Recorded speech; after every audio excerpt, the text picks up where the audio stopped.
a fat man with tattoos and piercings, a man that is very hairy, another fat man that is covered in like scaly boils, Yeah. and they're all they're all in cages, and the guy immediately has Jim feed them slop. Yeah, Like, literal slop.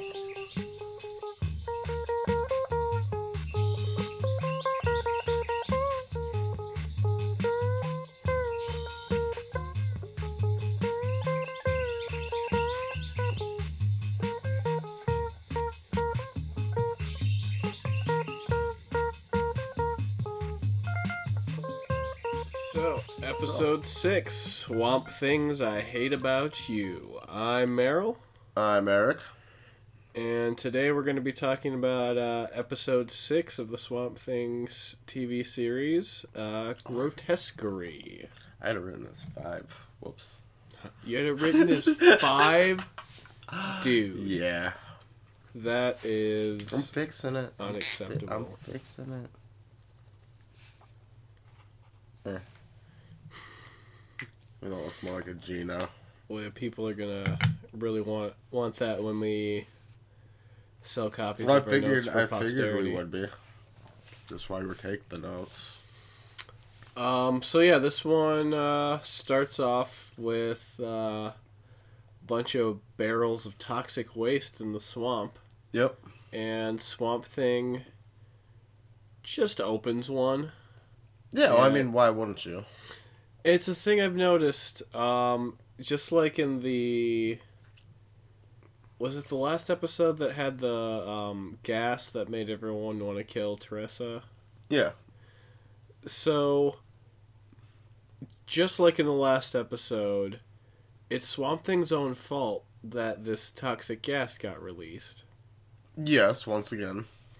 Because in the last episode, it was just him kind of flailing around like an idiot and knocking the cap off of the jar. And then this one, it's just him opening up a barrel of right. toxic waste.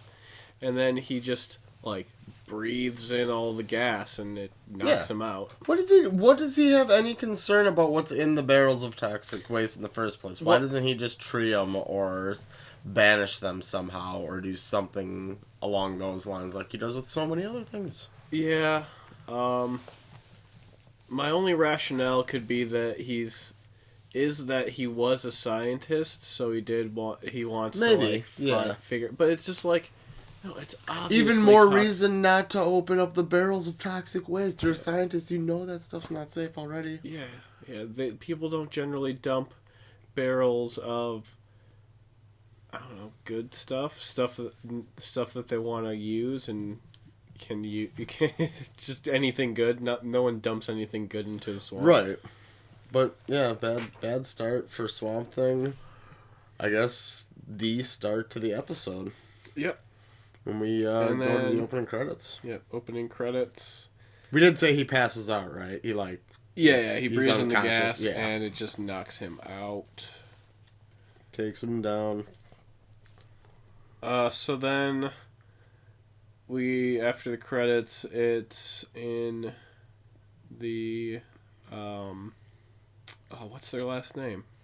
Starts with an L.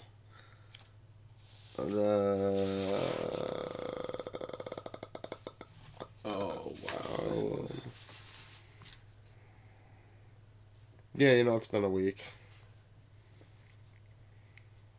It doesn't matter. Jim and Tress's house. Yeah, their house. That's a fun. Oh my god, that's stupid. Yeah, this is...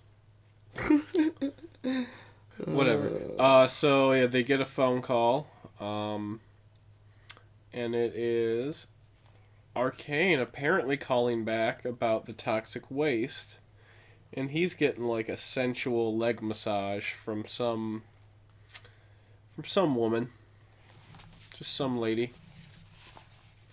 And he's talking to her, and he's talking to Tress on the phone, and he's kind of like, doing sexy double talk. Yeah, he's kind of like half talking to the woman he's with and like kissing on her and stuff, and while he's talking to Teresa. He was definitely kissing right into the receiver of that phone. It was like definitely she heard some wet. It seems like she had lip no care about any of that though. Like, oh, this is just how all of my talks at Tantan go.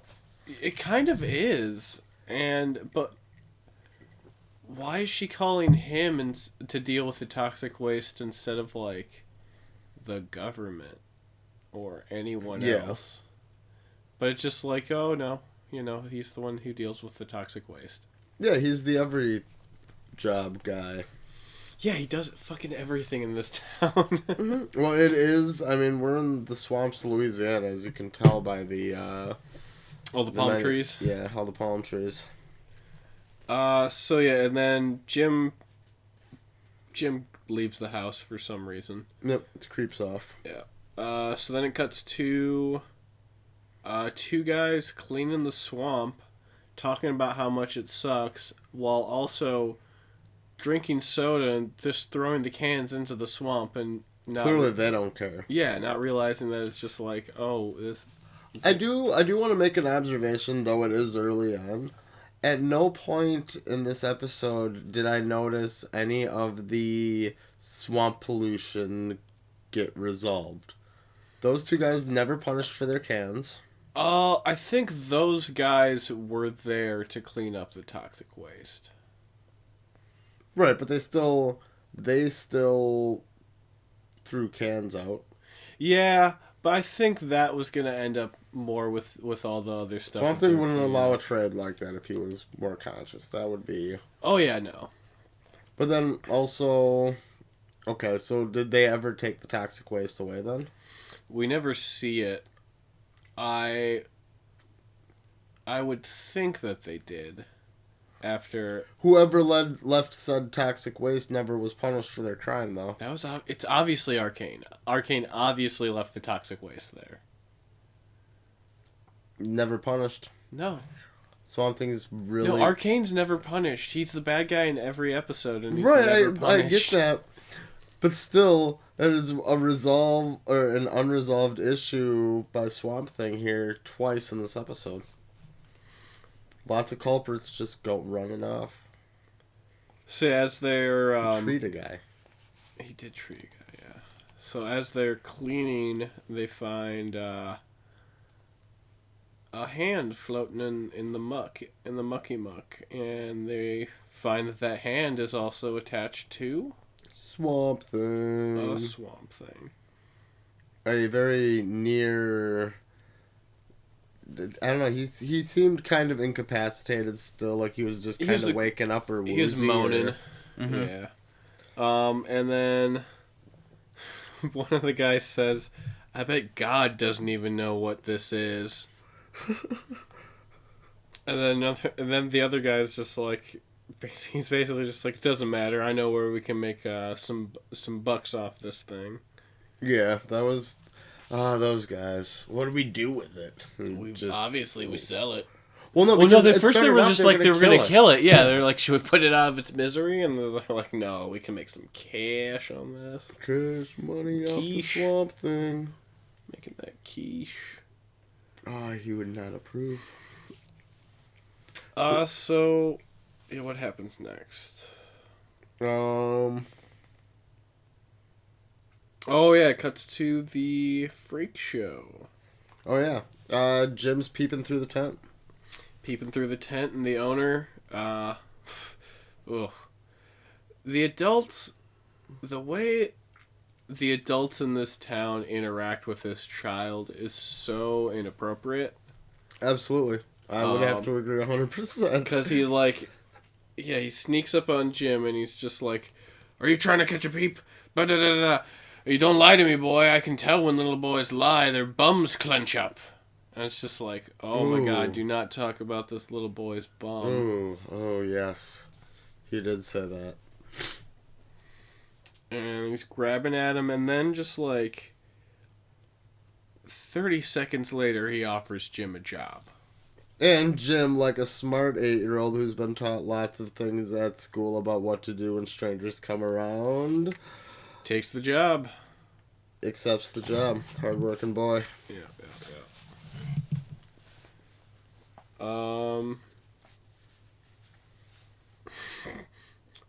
Yeah, at some point, the guy says... Oh, Jim also wants a ticket from him. Before he offers him the job, Jim was all adamant about getting a ticket inside because he just wanted to get inside in general. At some point, right before he offers Jim a job, he says the sun is a cover-up. And it's never brought up again. The old guy's just like, the sun's a cover-up. Ugh. Weird. Yeah. He was kind of out there a little bit. Not to spoil his character for the rest of this conversation, but he was an oddball. Yeah. Well, I think that was pretty apparent right at the beginning. He was very, kooky about stuff.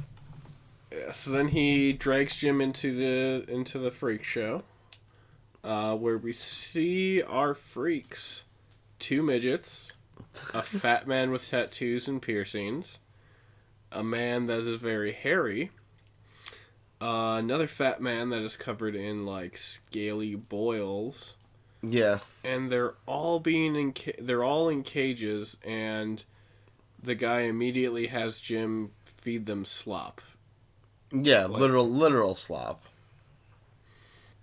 And it's like these are people. These are people. These are pretty much normal-ish people. Yeah.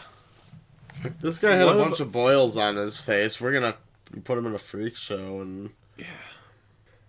So yeah, Jim finds Swamp Thing moaning in another cage in the corner. The fat, scaly, boily guy tells Jim that he needs swamp water and algae, and the reason he knows that is because he used to be a scientist. Which, he's not a scientist anymore because he's obviously a boil man. Yeah, he's living the freak life. You couldn't be a boil man scientist? I mean, he still has all of his scientific skills. He is still... So I have a theory that he worked for Arcane, and Arcane just kind of tossed him in there. Oh yeah, that seems... I mean, we never really get a real identity for him either, do we?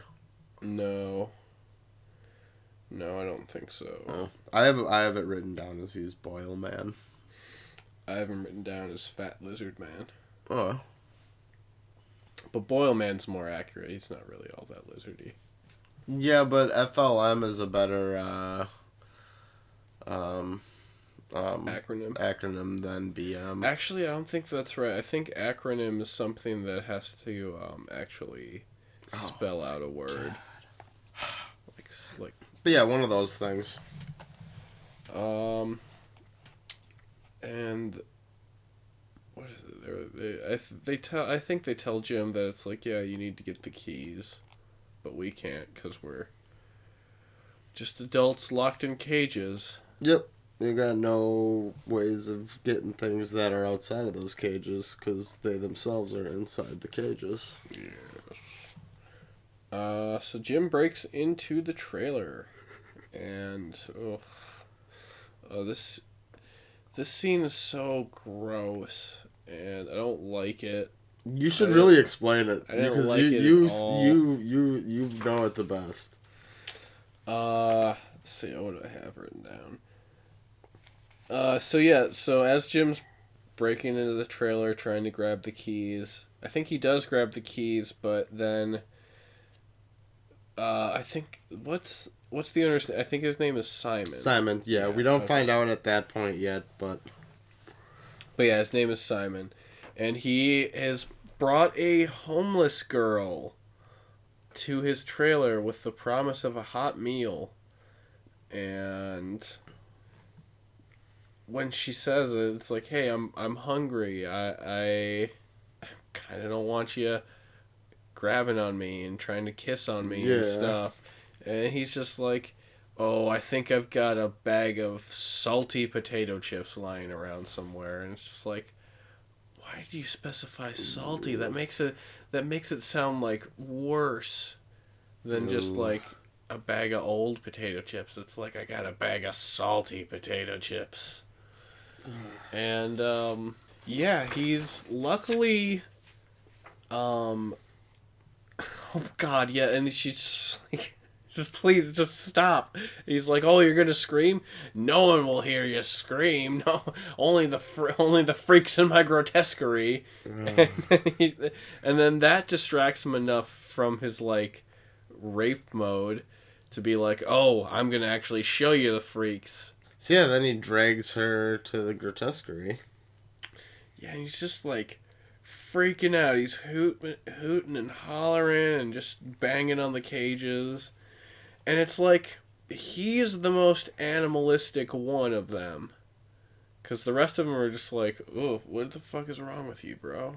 They're just like looking at him like he's just the weirdest fucking dude ever. Because he kind of is. But anyway, we are joined by Anton Arcane at the end of that little show off moment. Oh yeah, he's got a new freak to add to the show. Yep.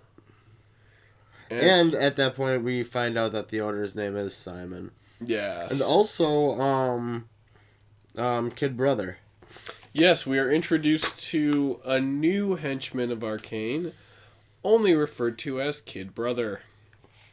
But we find he does have an identity from a past character that... Yeah. You would think that maybe since Arcane is only referring to him as Kid Brother, that he would be Arcane's brother. But let's save that little juicy twist for 2 minutes. A couple minutes when it minute and a half here. Because I mean, we're at like 15 minutes into the episode. The things need to happen like soon before the credits roll. Yeah. So Arcane shows up with a new freak. They debate the price, and it's really tense.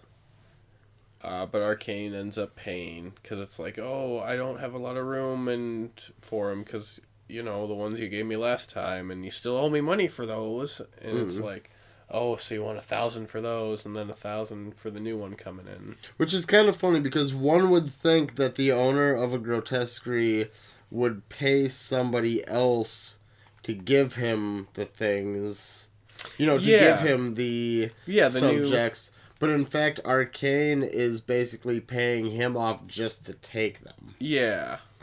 Which is super weird kind because of... it's just like... Yeah. This is the 90s, Simon somehow has the upper hand, but without knowing. I mean, Arcane really does, but Simon has the upper hand. This is a really good deal for him. Yeah.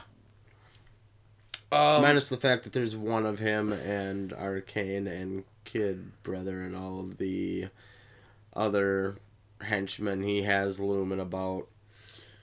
And then Arcane... Our Kid Brother and Simon go to unload the cage from the back of their truck or whatever. And Arcane proceeds to hypnotize the young homeless girl. And I feel just so bad for the character and the actress, because it's just like, oh, you just got hired on to just basically do nothing, get mistreated, and you're a homeless girl. That is her full character, is that she is a homeless girl. But yeah, Arcane hypnotizes her and then drags her off to the... Oh no, it's not even that. It's before that happens. What is it? It's Kid Brother and Simon are peeping in on it, and Simon's all pissed off because it's like, no, that was my homeless girl that I was gonna fuck. Oh, that's right. I tricked her into getting here. Oh, that's right. Creeps. So Arcane then drags her hypnotized body to Simon's trailer, and he's just like, "Oh, Simon, you're a pig, but I guess this will do. If when raping needs to be done, I guess I'll just use Simon's trailer." Meanwhile, Jim's still been just creeping around this place, watching pretty much all of what's been going on. Yeah, yeah. He's witnessed all of this. And, what is it? It's right after Arcane leaves with the girl, Jim pops in to try to unlock the cage. And then Kid Brother shows up. And Jim hides somewhere. I can't really recall where. Is that when he... That's... No. No, he gets clothes thrown on him in the trailer. And that kind of hides him. Yeah, that's right. And it's like, ugh. Ugh.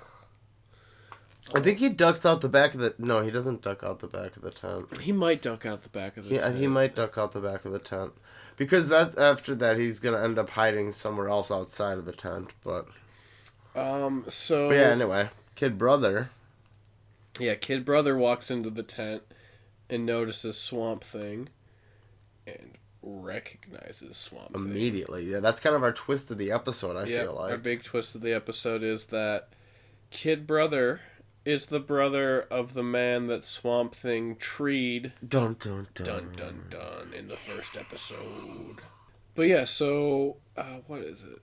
Oh, yeah, no, okay, so I skipped something kind of important. Oh. So, before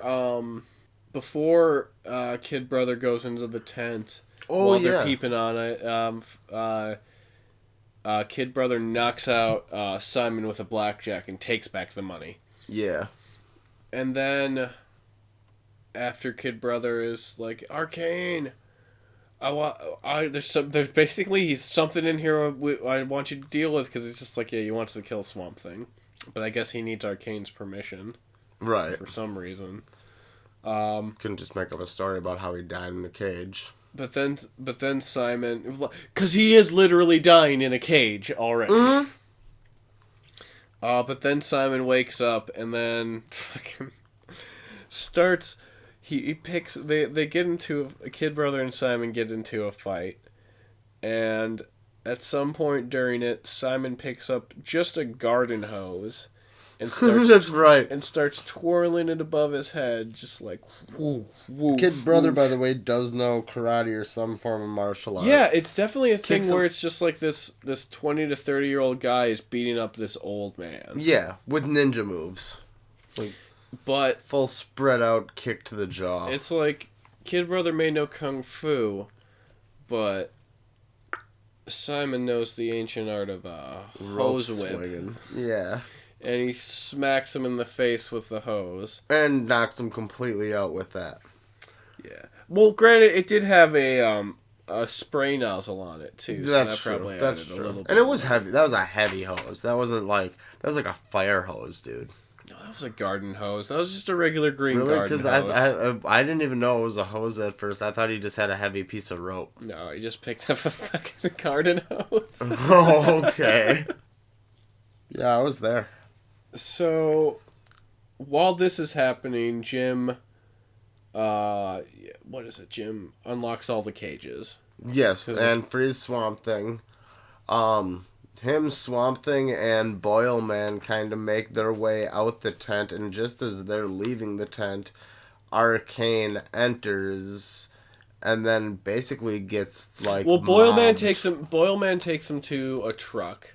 Yes. And then he's like, I'll go back and help them. But then Arcane gets mobbed by all of the... Yeah, Boilman shows back up and then they start mobbing Arcane. Mm. But they don't really, like... He starts offering him money and stuff, and they're like, oh, I don't want your money, and they shove it in his mouth, and it seems like they're going to beat him up. But all they do is they just pick him up and throw him out of the tent. And that's all. That's how you deal with a guy who's been, completely altering what you are as a being and killing off your friends, presumably, and... Not only killing off your friend... Oh, yeah. Killing off a lot of people. And selling them into slavery. Trying to rape a chick. Yeah. A homeless chick. Yeah, they all saw him fucking... That's a weird thing that I didn't think about during that scene where he's hypnotizing the chick in the tent. He's surrounded by people. Yeah, nobody's yelling about anything. They're just silent and watching it. Yeah. But yeah, so Swamp Thing tries to drive away in the truck, but he's just too weak. He can't get the keys. Can't in the do it, ignition. Jim. Can't do it. So Jim, you gotta do it for me. You gotta drive, even though you're 8. You gotta drive this. Take the Chevy. Yeah, they took the Chevy. So Jim hops in the front. Jim pushes Swamp Thing over, hops in the front seat. Can't reach the pedal. He cannot reach the pedal. But luckily, Swamp Thing just fucking stomps on the gas. Oh, is that what he did? Yeah, that's how they solved that problem. Okay, that makes it a lot easier. That one hurdle over. They really tag teamed that issue. But right then they get down the road a little bit more. We get to our next hurdle. Oh boy, they're out of gas. Yikes, What are they gonna do? yikes. What are they gonna do? Oh, never mind. The swamp's right there. Yeah, they're at the swamp already. They're literally right there. I don't know why they added the thing of just like, oh no, we're out of gas. Swamp's right there. Actually, they were out of gas. Luckily, because had they have not been out of gas, they might have just driven straight into the swamp. So here's a thing. So that was Arcane's truck that they took. His Chevy pickup, his blue Chevy pickup. How are they gonna get out of there if it ran out of gas? It seems like maybe 5 minutes down the road. Yeah, maybe 5 minutes down the road. Also, right where Swamp Thing just went to go regenerate in the swamp. So, if Arcane finds the truck, he's gonna also be like right where Swamp Thing is. But that's the whole thing. Swamp Thing could just. There's so many opportunities. This is like reverse evil villain killing off the main character good guy in a movie, and they give him, I mean, just the all the chances in the world. Yeah, all the chances in the world to live the ridiculously long death sequence, blah, blah, blah. It's just the reverse of that. Let's give this bad guy all the reasons to live and not be in jail. It's like, whenever you have a bad guy in a show, they're always so elusive and they get away, and you can't lock them up, but we're going to lock you up next time we see you. And Arcane has had literally 15, 20 chances already to just have the fucking cuffs slapped on him. And I was like, we'll leave him. We'll leave him. He picks up our trash on Sundays, and he takes nuclear waste and couches. He provides a lot to the community. He does. Yeah, he's a job creator. He'll take old ladies' groceries out if they have daughters that he can hit on. Plus, he's the only guy in town we can get to rent out all that cave space. True. But back to the show. It's Swamp Thing trudges into the swamp and absorbs some swamp power. Yep. And was there a special effect for that or anything? No. Or was it more? It was like a sound effect. Yeah, it was more him just very heavily breathing, and then Jim saying stuff like, "Oh my God, he is the swamp." Oh no! He says, I wrote it down. You really are the swamp. Yeah, that's. Wait. There's one more. It's you really are the swamp. Pause. Amen. Credits. Roll friggin' credits. And that is grotesquerie. And that was a hoot. I liked that one a lot. It definitely had a lot of like, what the fuck is going on moments. Things actually happened in that episode. All the stuff with Simon was really creepy. He is a real creepy dude. I think they pulled that off real well. I would have liked to seen him more. Especially, we didn't really talk about it much, but him running the girl through the cages and looking at all of his... Yeah, looking at all the freaks. Yeah, all of his freaks, and just how, like, I don't know, how much he enjoyed it. He was like, kid in a candy shop mode. And... Well, it was a thing I kind of noticed as we were talking about it. I was kind of thinking about it, where it's... all the people in the cages are kind of reacting scared, while the man outside of the cage is acting like an animal. So it's a thing of the man who put all these people in cages is more of an animal than is more of an animal than the people in the cage. I would have liked to seen Simon lean more into like that weird conspiracy stuff, like he was saying how the sun isn't real. Yeah, that would have been cool. What was your favorite part of the episode? Favorite part of the episode would have to be definitely the sweet hose versus kung fu moves fight. I mean, Simon taking down Kid Brother with the hose, and just the way he drops Kid Brother. I mean, it's just it was unexpected. Clunk on the head by. I mean, that's $6 of of whatever the South has for grocery stores brand hose, department stores brand hose nozzle. Yeah. It's definitely a thing Ace where original. that guy has got to have like a concussion or something from just the way that it's just like, because it was just one hit. If not, that's a pretty good bump on the head. If not, yeah, well, that's gonna smart for at least 2 days. And yeah, I said smart. Oh yeah, that's smart. Yep, just like that. Your favorite? Probably the fact that the fact of something can't be your favorite part of the show. I don't like this already. No, you will. The fact that the girl didn't get raped. I kind of accept that, but that's still kind of Although, gray. actually, now that I think about it, yeah, it is kind of gray. They kind of... Arcane's in that trailer for a while before he comes I didn't mean back gray out. in that way. I mean gray, and I don't know if I allow that as being your favorite part of the episode. Oh, so I can't like the fact that a woman wasn't sexually assaulted? You can like That's that. really bad. You can like that separately from, but favorite part of the episode is like your favorite scene. The scene where she wasn't raped. You mean the one where she was abused mentally and dragged around, or no? But not raped. Probably not raped. It was probably my favorite scene was when Arcane was on the phone and doing the double talk. Oh with the God, masseuse that's right. And Trissa. Also, that's the only time we see Jim's mom in this whole episode. Is She was just letting Jim have a good time at the fair. Jim got the hell he went. Not even a fair. Jim just got a job at the Swamp Freak Show. How much time took place during that episode? Do you think? A day. That was an entire day. I have a feeling this was all within the same day. Right, I know that within the same day, but I mean, was that over the course of an hour and a half? No. This all happened within a few hours. Like Jim got the job at the Grotesquerie, and within an hour, almost turned the place upside down. Let out all of the. I feel like it probably took place over 3 hours. I feel like there was a good hour where Simon was just kind of crazy talking to Jim. What led Jim there in the first place? Huh?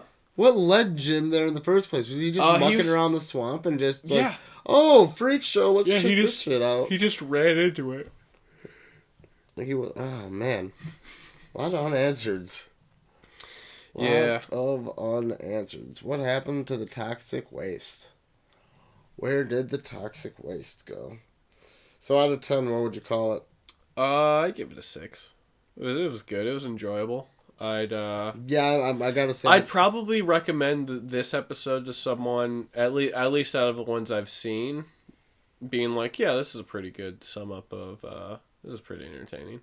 Yeah, I wouldn't say it's a good sum up of what the show stands for, because it did lack a major influence from Swamp Thing himself, because he was knocked out half the time. Which, actually, now that I'm bringing this up, we're in episode 6. I feel like this is gotta be, I know it's at least the second, if not the third episode where Swamp Thing has been incapacitated for a majority of the episode. There's the episode he was stuck in Jim's house and totally losing all of his swamp abilities. Yeah.